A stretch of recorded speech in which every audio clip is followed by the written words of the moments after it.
All right, next let's take a look at multiplying radical expressions. So multiplying radical expressions has different rules than when we added and subtracted radical expressions. And I think the rules are a little bit more simple with multiplying. So there's basically two rules.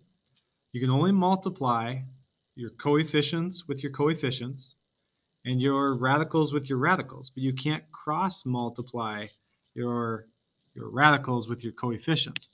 An example below kind of shows you how we want to rearrange things. So in that first expression, we have 2 times the square root of 5. 2 is what I'm referring to as the coefficient, and then the square root of 5 is what I'm referring to as a radical. So if I'm multiplying that by 4 square root of 3, 4 is the coefficient part, the square root of 3 is the radical part. So we do a little rearranging because it's just one big long string of multiplication, 2 times the square root of 5 times 4 times the square root of 3, and we can use the commutative property to rearrange those. I put the 2 times 4 together out front. That becomes 8. And then if you recall from earlier, if we multiply the square root of 5 times the square root of 3, we get the square root of 15 because 5 times 3 is 15. The square root of 5 times the square root of 3 is also 15. So those are the two basic rules that we have to follow when multiplying radical expressions. You can only multiply coefficients with coefficients, and you can only multiply radicals with other radicals. Now sometimes when we have a multiplication problem, we might actually need to multiply the radicands together before we can simplify them. Here's an example where we have the square root of 3x times the square root of 6x, and together I can't simplify either one of them. Or I should say separately I can't simplify either one of them. But when I multiply and put them together using the product rule, 3x times 6x is 18x squared. I get the square root of 18x squared. And that alone doesn't get me to something that can be simplified, but it helps me get closer. I simplify that radical like we did back in day 1, and I try to break up the 18 using a perfect square like 9. 9 times 2 is 18. And then I can also break up the x squared as x times x, representing a perfect square of x squared. Now when I do my simplification, just like in day 1, I see that the square root of 9 is 3. The square root of x times x is x. And then I still have that 2 left over in my radicand, which stays inside the square root symbol. So it becomes 3x square root 2. And that was all possible because of my product rule that allowed me to simplify the radicand once I put the two radicands together. So in the next example, we have the square root of 4x cubed times the square root of 3x. So here I have two square roots where I have two radicands. So let's go ahead and multiply those together. 4x cubed times 3x can all be merged together into one radical symbol. And when I multiply those, I take the numbers, the coefficients. So 3 times 4 is 12. And then x to the third times another x is x to the fourth power. So when I bring everything together, I get square root of 12, x to the fourth power. Now I need to simplify that answer, so I try to break it down in a different way. Well, I know that 2 times 6 is 12, but those aren't perfect squares. 3 times 4 is 12, and 4 happens to be a perfect square. So that would be a good way of breaking up the 12. I'm going to write out x to the fourth power as my x times x times x times x. And now I'm looking for perfect squares. I know that 4 is a perfect square, so I can take the square root of that. The square root of 4 is 2. 3 is not a perfect square. Well, I'll leave that for now. And then I'm down to my variables. Remember, with variables, you're looking for the same factor appearing twice to represent a perfect square. The square root of x times x is x. And then I have that again. The square root of x times x is another x. And all that was left that was not a perfect square or part of a perfect square was that 3 that remains in the radicand. So I have 2 times x, which really can be written as 2x squared, times the square root of 3. So I multiplied together my two radicands, and then I use that to simplify that expression. Here's another one. Very much the same as the first one, except here we have some coefficients that are not part of the radicals. So I need to regroup these things. I have -5 times 7 times the square root of 2m to the 5th power times the square root of 4x squared. So I just rearrange and regroup the four things together. I can multiply my -5 times 7 to get -35.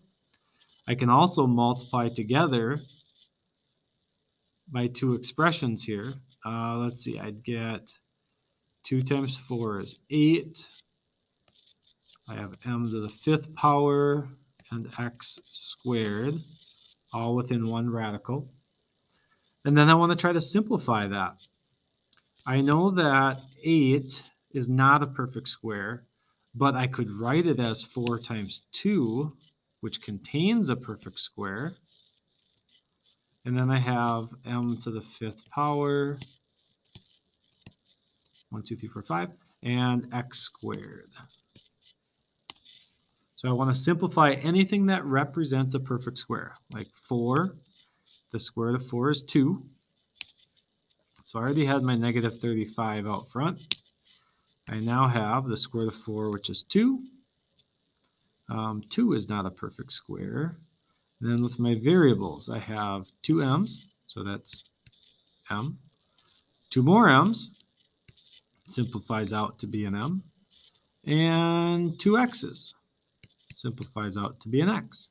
And what's left over inside that radical was a 2 and an m, so 2m inside the radicand. Now we just got to clean up that part at the beginning and multiply those like parts together to get one big coefficient of -70 m squared x, and 2m is still in my radicand.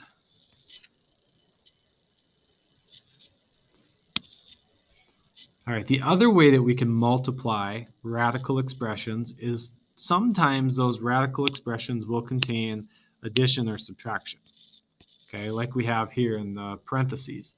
Now this is a lot like using the distributive property for variables, and this is another way that we kind of treat these radicals like variables. So there's two different ways you can approach a problem like this. You can use the distributive property, or you can use what I call the area model or box method. So I'm going to show you both ways, but then we're really going to stick more with the box method because it works better when you end up multiplying with more additions and subtractions. So in this first example, I'm taking the square root of 3 and I'm multiplying it by 2 plus the square root of 2. So I have to take the square root of 3 and multiply it by both parts, just like distributing, to see what this ends up simplifying to. Now remember our rules though. You can multiply square roots with square roots, and you can multiply just regular numbers, like coefficients with coefficients, but I can't combine or multiply together a square root with a regular number, at least not to change the value of it. So for example, in this first multiplication, I'm taking the square root of 3 times 2. Now, they're not both square roots, so I can't just multiply those together to get like square root of 6. That doesn't quite work like that. Instead, it's the square root of 3 multiplied by 2, which we put the coefficient in front of the square root. In the second part, now I'm multiplying the square root of 3 times the square root of 2. Notice those are both, they are both square roots. So I can multiply those together. Square root of 3 times square root of 2 is the same as the square root of 3 times 2, which is 6. Next, I would want to check to see if I can simplify that even further. Can I add together those two radical expressions? Well, one of them contains a square root of 3, The other one contains the square root of 6. They're not like terms, so we can't add those together. And since I can't simplify those radicals, that's my final answer. So that's using the distributive property. With the area model, we're going to take the exact same problem, and what we're going to do is we're going to show it as the area of a rectangle. Since the area of the rectangle, or any rectangle, is length times width, I'm basically thinking of one of my factors, the square root of 3, as being the length of my rectangle. And then the other factor altogether broken into two parts because there's two terms. I have 2 plus the square root of 2 from my width. And what we're going to do is we're going to multiply using this area idea that I can break it into smaller parts. For this first box, if I wanted to find the area, I would multiply the length times the width. 2 times the square root of 3. Well, 2 times the square root of 3, I can't multiply them together to get a 6 because they're not both the same types of numbers, but I can just write it as 2 times the square root of 3. In the second box, my length times width becomes square root of 3 times square root of 2. And now since both of those are square roots, I can multiply those together. Since 3 times 2 is 6, the square root of 3 times the square root of 2 is the square root of 6. I'm going to put a little plus sign there because that ends up being a positive result. I could have put that on the first one too. I just don't typically put that on the first box. So my solution is 2 times the square root of 3 plus, because that next one was positive, the square root of 6. It's the exact same answer we got before with the distributive property. It's just using an area model approach instead. Let's try that again with the area model. I see that I have the square root of 5 as one factor. That's the one that's by itself, so I want to put that on the side where there's only one length. Then inside the parentheses, the length or width, I guess, of this rectangle has two parts. It has the 4 and it has a positive square root of 5. So I put 4 on the first length and the square root of 5 on my second length. You can mark it positive if you want, but it's not necessary. Next, I multiply. I figure out the area of each individual box by multiplying the length times the width. Remember, you can only actually multiply them together if they're either both square roots or both non-square roots. In this first multiplication, where I have a non-square root times a square root, I just write it as 4 square root of 5. In my second box, I'm multiplying the square root of 5 times the square root of 5. My length times my width. Since they are both square roots, I can multiply them together to get the square root of 25. And that also happens to be positive. So I get 4 square root of 5 plus the square root of 25. I notice that they're not the same radicals, so I can't add those together. They're not like terms. However, I can simplify one of these. The square root of 25 is exactly 5. So I'm going to go ahead and change that.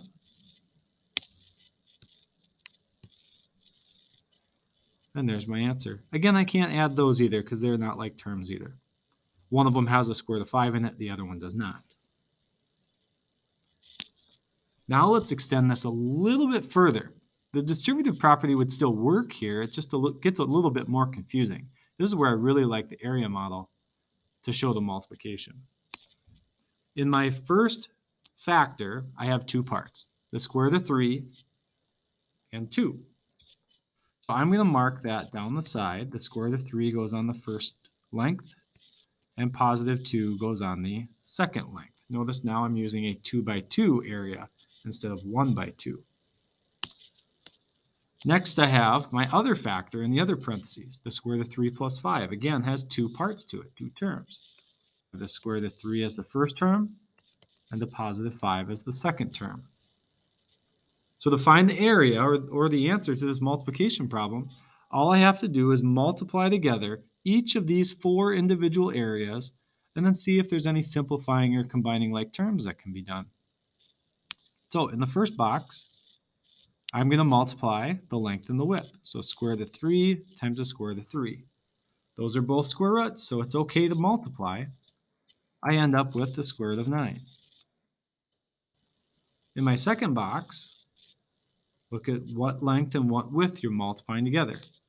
I have 5 times the square root of 3. Well, they're not both square roots, so I can't make it a 15 or a square root of 15 even. Instead, I just have to leave it as 5 times the square root of 3. And I can mark it as positive if I want.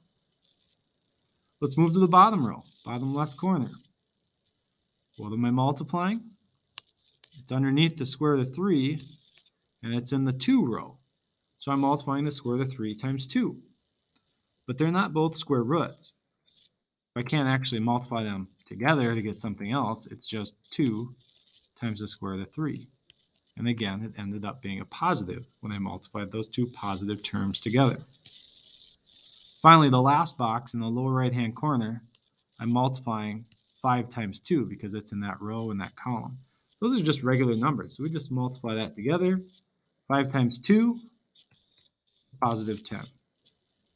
Now looking at my 4 areas inside in blue, I'm checking to see if there's any simplifying that can be done.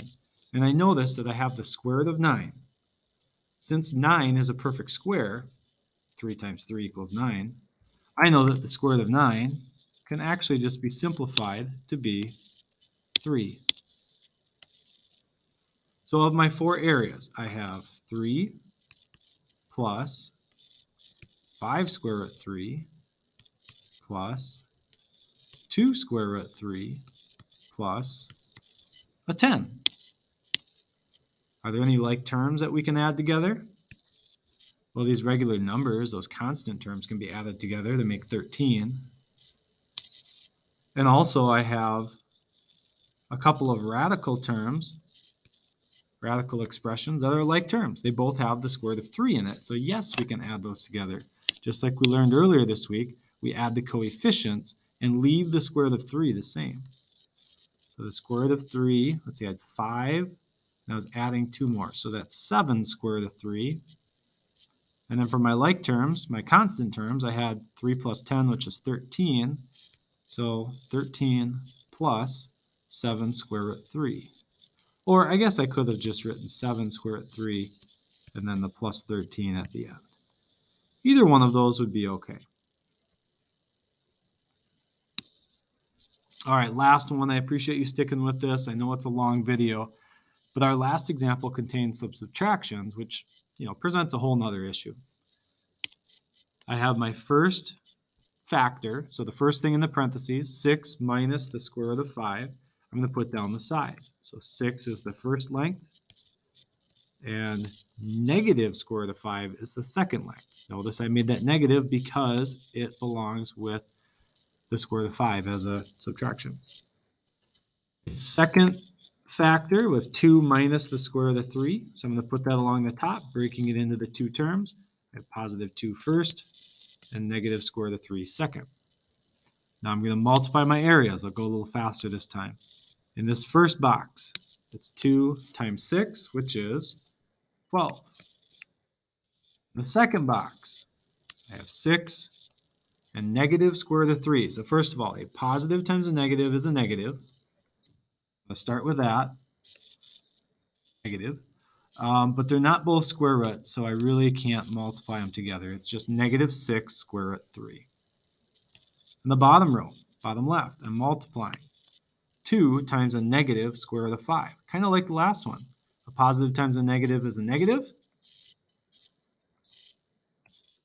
Because they're not both square roots, I really can't multiply them together. It's just going to be negative 2 square root 5.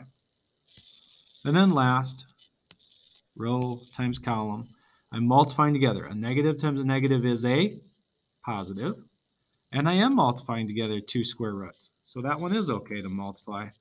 It's going to be positive square root of 3 times 5, or 15. So looking at those 4 areas, I'm checking to see if anything can be simplified. The square root of 15 cannot be simplified because there's no perfect square factors there. There's no way to break that down. So I guess this is what I have. 12 was the first box. And instead of saying plus negative 6 square root 3, I'm just going to minus 6 square root 3, and then minus 2 square root 5, and finally plus 1 of the square root of the 15ths. Check to see if there's any like terms. Nope, all my radicals are different, and none of them could be simplified, so there are no like terms there. I have to leave it as 4 separate terms.